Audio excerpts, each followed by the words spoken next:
தமிழ்நாட்டுல இப்ப SIR எனப்படும் வாக்காளர் சிறப்பு தீவிர திருத்தம் நடந்துகிட்டு இருக்கு.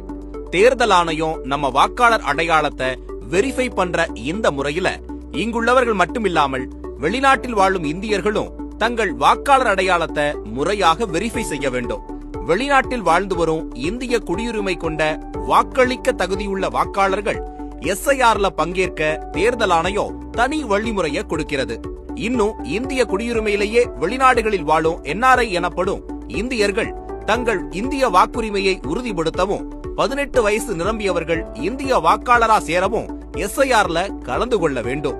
அதுக்கான ஸ்டெப்ஸ் என்னவென்று இந்த வீடியோல பாப்போம். வெளிநாடு வாழ் இந்தியர்களோட பாஸ்போர்ட்ல எந்த அட்ரஸ் இருக்கோ அதுதான் அவங்களோட தொகுதியா இருக்கும். அவங்க ஆன்லைன்ல voter.eci.gov.in என்ற லிங்க்ல போய் ஃபார்ம் 6A படிவத்தில் தேவையான ஆதார ஆவணங்களை அப்லோட் பண்ணி நிரப்பணும். அது என்னென்ன ஆவணங்கள்னா, மிக சமீபத்தில் எடுக்கப்பட்ட பாஸ்போர்ட் சைஸ் போட்டோ, இந்திய பாஸ்போர்ட்டின் புகைப்படம், முகவரி இருக்கும் பக்கத்தின் நகலில் சுய சான்றளித்து அப்லோட் செய்ய வேண்டும். மேலும் செல்லுபடியாக கூடிய விசா ஒப்புதல் உள்ள பாஸ்போர்ட்டின் பக்கத்தை அப்லோட் செய்ய வேண்டும். ஆன்லைனை தவிர ஃபார்ம் 6Aவை நேரிலும் தபால் வழியாகவும் சமர்ப்பிக்கலாம்.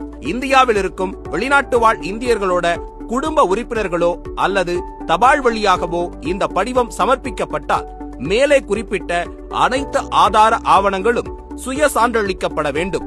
ஒருவேளை வெளிநாடு வாழ் இந்தியரை நேரடியாக வந்து சமர்ப்பிக்கும் பட்சத்தில் ஒரிஜினல் பாஸ்போர்ட்டையும் சேர்த்து சரிபார்த்தலுக்கு சமர்ப்பிக்க வேண்டும்.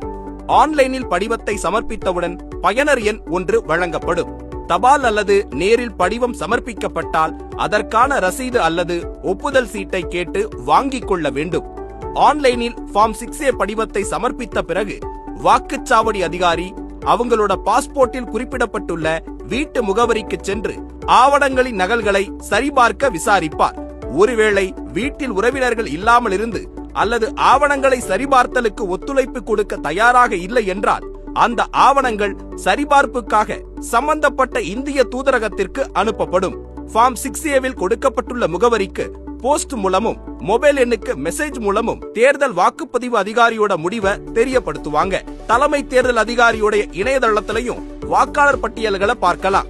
ஒவ்வொரு வாக்குச்சாவடியோட வாக்காளர் பட்டியலோட கடைசி பிரிவா வெளிநாட்டு வாக்காளர்கள்னு தனி பிரிவுல வெளிநாட்டு வாக்காளர்களோட பெயர் சேர்க்கப்படும்.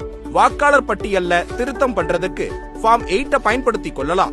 ரொம்ப முக்கியமா, வாக்காளர் பட்டியல்ல வெளிநாட்டு வாக்காளர்களோட பேரை சேர்த்த பிறகு வாக்குப்பதிவு நடக்கிற நாள்ல நேர்ல வந்து அசல் இந்திய பாஸ்போர்ட்டை காட்டினாதான் நேர்ல வாக்களிக்க முடியும். இத மறந்துடாதீங்க. உங்கள் வாக்குரிமையை பதிவு செய்ய மறந்து விடாதீர்கள். நீங்கள் பதிவு செய்யும் நேரம் வரை நீங்கள் வாக்காளர் இல்லை. எனவே இன்றே உங்கள் வாக்குரிமையை பதிவு செய்யுங்கள். மக்களின் வாக்களிக்கும் உரிமையே ஜனநாயகத்தின் வெற்றி.